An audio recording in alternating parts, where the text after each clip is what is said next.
at the start line now of the Wargrave Challenge Cup, the club women's 8. Thank you to Kath Bishop, who's joined me in the commentary box, and I now welcome Zoe de Toledo.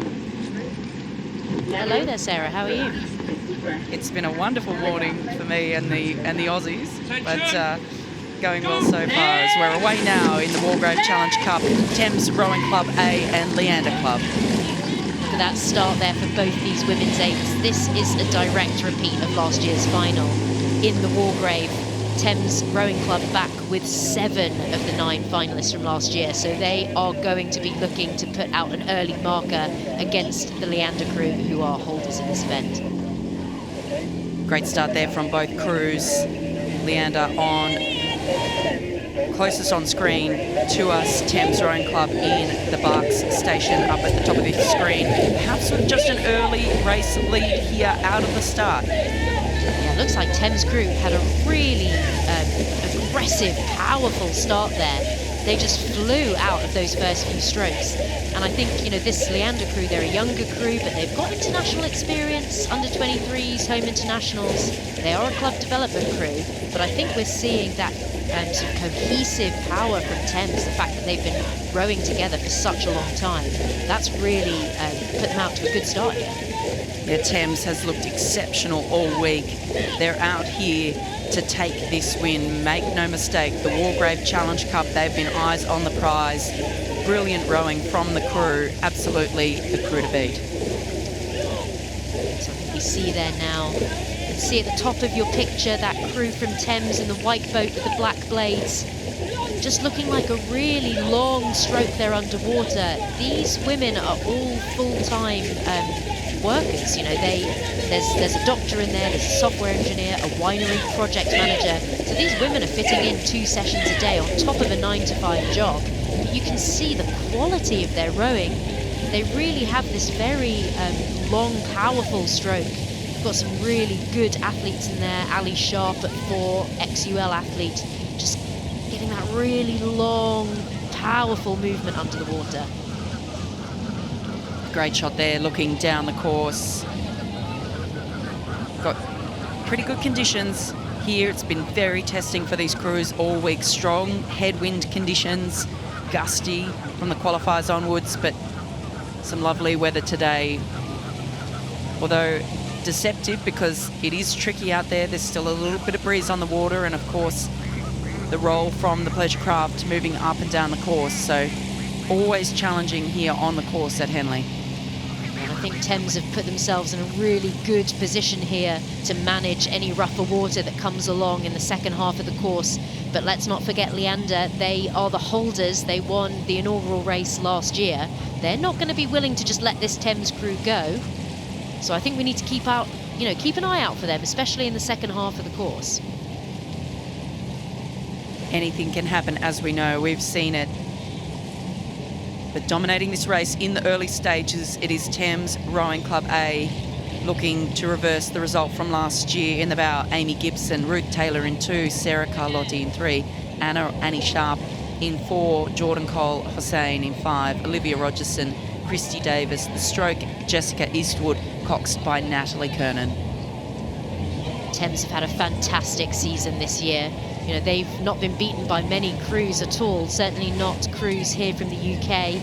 They were beaten by Brown in Champates at Henley Women's, but they had some fantastic races to get to that point, turned over some crews. We can see now as we come in to look at that Thames crew, you can just about make out the name on the bow of the boat, Baz Moffat. So Baz, Thames alumna, who also represented GB, and she's a fantastic woman and advocate for women's rowing. She continues to work with women in sport in her capacity at the Well HQ, and they really champion female athletes there by tackling some quite difficult subjects that don't really get talked about. For example, making sure athletes have sports bras that fit correctly, making sure female athletes know about how to manage their periods and how to continue competing through that. And I think it's some taboo subjects that aren't discussed much but are really important to female athletes. So she's doing some fantastic work there, and great to see her name on the bow of that Thames boat out in front at the moment as they come past. And they'll get a massive roar here from the Remington Club where their crews are based. So you can hear that now on the live stream, that big shout for Thames. And what an absolute push on that must be from Thames.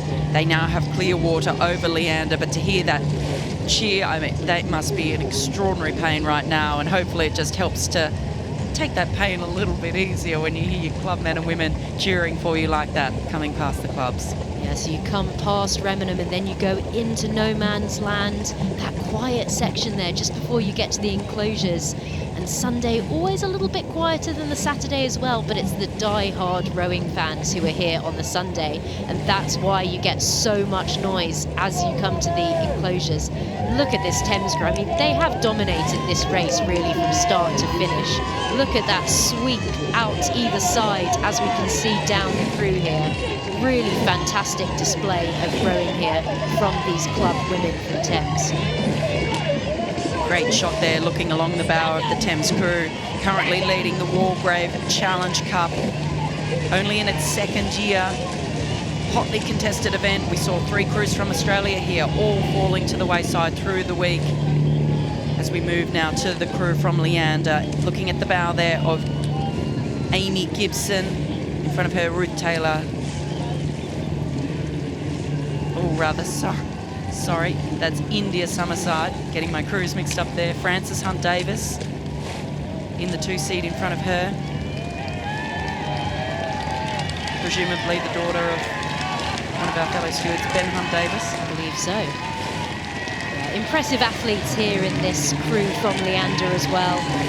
You know, they're young athletes, they're up-and-comers. These are going to be women that you'll be seeing probably in our national team over the next few years. But I think today it is going to be for Thames, joining the rank of some of their men's crews who've also been dominating the club events. But these women have really led from start to finish. And a late charge from Leander here I don't think is going to be enough to get them in front of that bow of the Thames Rowing Club boat.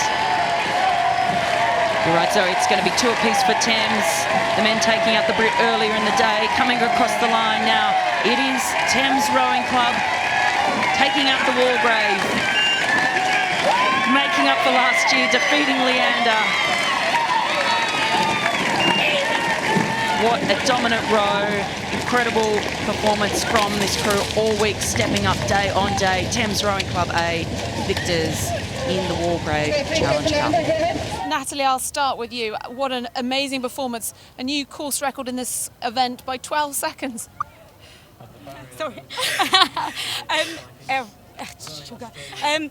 We had a plan, we stuck to the plan, we executed the plan. The girls gave 110% and it all went well. So nothing more to add to that really. I think we were so hungry and we just executed it to the best that we could. Yeah. And we had the race of the season. So race of our lives. Race of our lives.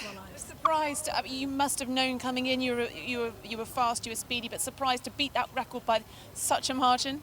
I mean, yeah, by that margin, yeah. But I knew that if these girls did exactly what they were able to do, anything was possible. They're so incredibly fast. And Jess, how satisfying was it turning the tables on Leander after losing in the final last year? Amazing. I mean, credit to them. They're a brilliant club and they are fast and amazing. But I think we went in there hungrier than ever. 7 out of 9 of us were the same crew from last year. So I think we couldn't have wanted it more. Yeah. And it's exactly what we set out to do. And just put it into perspective, because you guys, you've all got jobs, normal jobs, fitting in the training around that. How does that work? God, it's quite frantic, I'll be honest. There are people in the house this week writing PhDs and catching up on emails and things, so it's a massive juggling act, but it just makes it even more rewarding. And it's when everyone's in the same boat, literally with work and jobs, everyone's so tolerant of each other, and you know that things are never going to be easy and never going to be perfect, but because we're all working together for the same thing, for this, it all makes it worth it, and everyone just gets on with it.